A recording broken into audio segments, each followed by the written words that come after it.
Alors, la structure fonctionnelle de Fayol, qui est probablement la structure la plus commune que l'on retrouve dans nos entreprises, en tous les cas dans les entreprises qui ne sont plus des TPE et qui ne sont pas encore devenues des grandes entreprises, donc on va dire le cœur des PME, hein, pour préciser, bien que ces structures fonctionnelles existent en deuxième mode de structuration dans les très grands groupes. C'est-à-dire que, par exemple, dans un très grand groupe, vous allez avoir une structure divisionnelle. Chaque métier ou chaque famille de produits va être confié à une division autonome.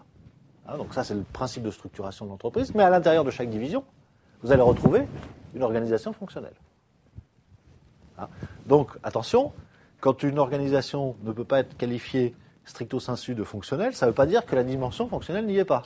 Elle y est souvent à un niveau infra.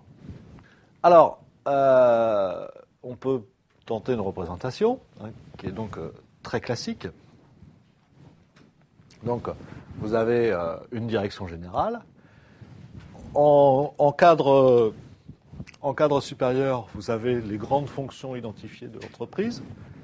Directeur financier, directeur de production, ou directeur technique, directeur des achats, directeur commercial et directeur administratif.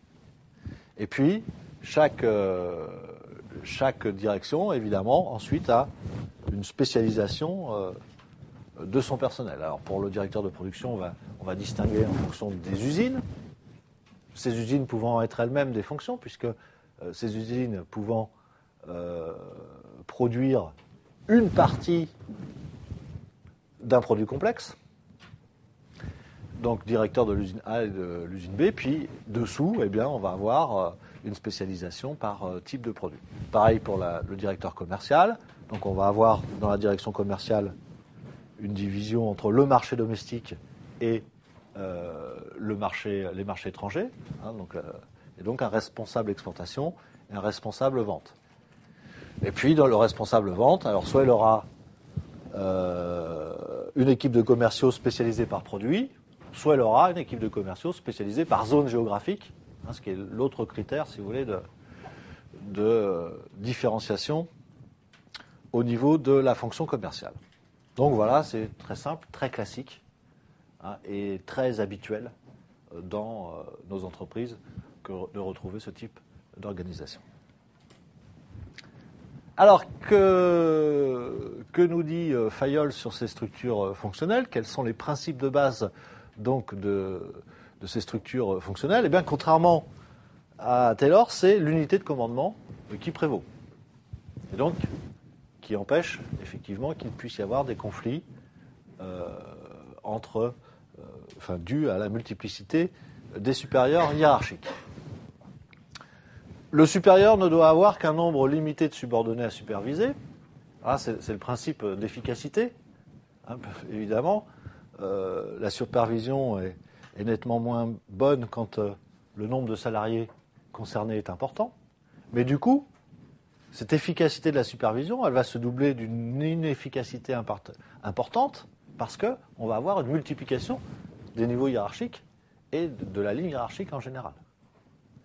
Donc ça va engendrer une absence de fluidité à l'intérieur de l'organisation.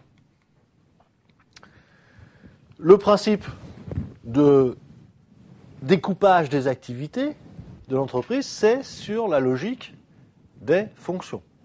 Alors les fonctions classiques ou moins classiques, ça va dépendre du type d'organisation. Alors, je vous rappelle que l'organisation de l'entreprise se fait selon Fayol, autour de 6 fonctions principales. J'ai bien dit selon Fayol parce que aujourd'hui, on a quand même une vision un petit peu plus actuelle de ce que sont les fonctions principales d'une entreprise. La structure est centralisée. En cela, elle ne change absolument pas de la structure taylorienne. Et elle est donc pyramidale, et donc c'est une caractéristique commune entre cette structure de Fayol fonctionnelle et la structure taylorienne. Dans quel cas on va la rencontrer, cette structure organisationnelle pure, quand elle est utilisée comme seul principe de différenciation des activités? Eh bien, généralement, ce sont des entreprises monoproductrices dont l'activité est peu complexe et généralement réservée aux entreprises de petite taille. Alors, pas de très petite taille, encore une fois. Quand je dis de petite taille, on est sur des PME, je sais pas, de 20 à 100 salariés ou à 200 salariés. Ça peut effectivement être le gros du bataillon des entreprises adoptant ce type de structure. Les environnements, autre caractéristique, ne doivent pas être trop instables et trop imprévisibles parce que là, la structure fonctionnelle se montre relativement inefficace dans ce type d'environnement.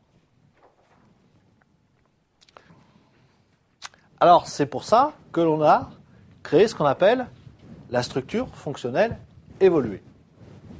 Évoluée, c'est-à-dire qu'on va rajouter des hommes qui vont être les conseillers du prince, qui vont correspondre précisément à ce que je viens de vous dire, à savoir à la spécialisation du travail de direction. Ce sont les hommes d'état-major, les hommes de staff. Donc, quelles sont les caractéristiques de ces structures fonctionnelles évoluées ? D'abord, on a le maintien de la spécialisation fonctionnelle. C'est-à-dire qu'on reste sur la même logique, si vous voulez, qui a été présentée précédemment. On maintient l'unité de commandement, donc on est bien toujours dans la structure fonctionnelle pure, mais, et c'est là la grande distinction, on met en place la division des tâches de direction qui va être donc assurée par l'état-major. Donc un état-major qui peut être constitué de spécialités très différentes en fonction des entreprises. Et puis, donc on a ces hommes d'état-major qui ne sont pas des hommes de décision, qui sont plutôt des hommes de conseil. Je disais tout à l'heure les conseillers du prince.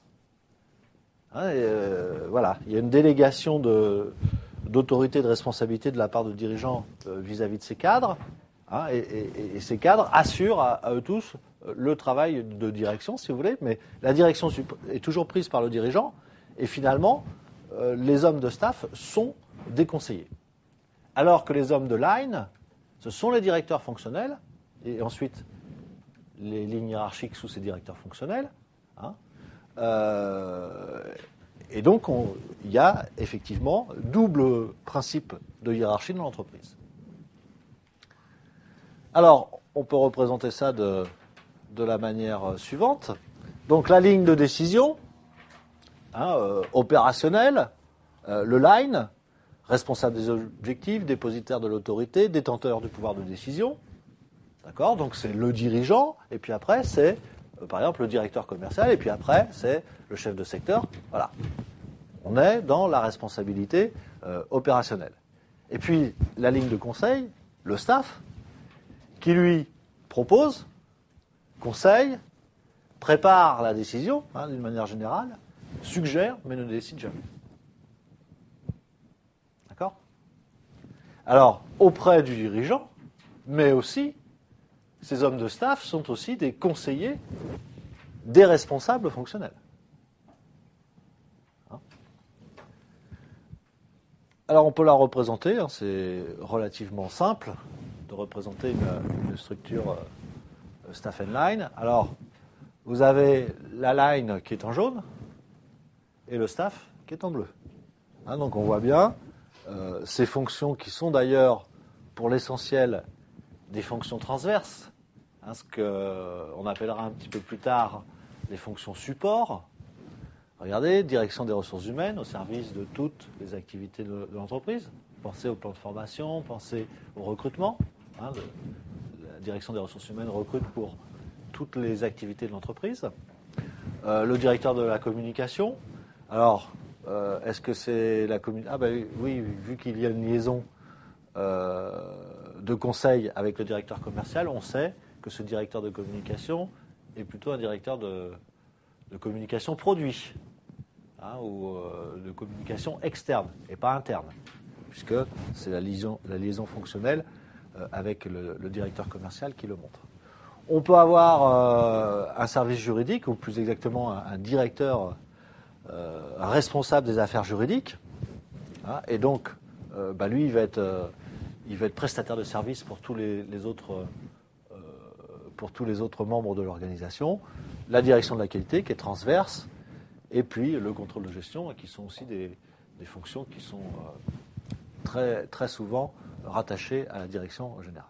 Hein, donc on y trouve plutôt, dans les hommes de staff, on y trouve plutôt des fonctions transverses, des fonctions support qui sont au service de toutes les autres parties de l'organisation. Puis après, derrière, vous avez, en jaune, donc vous avez la division fonctionnelle classique, hein, avec direction de production et direction commerciale. Ah, donc on est vraiment dans l'organisation fonctionnelle évoluée.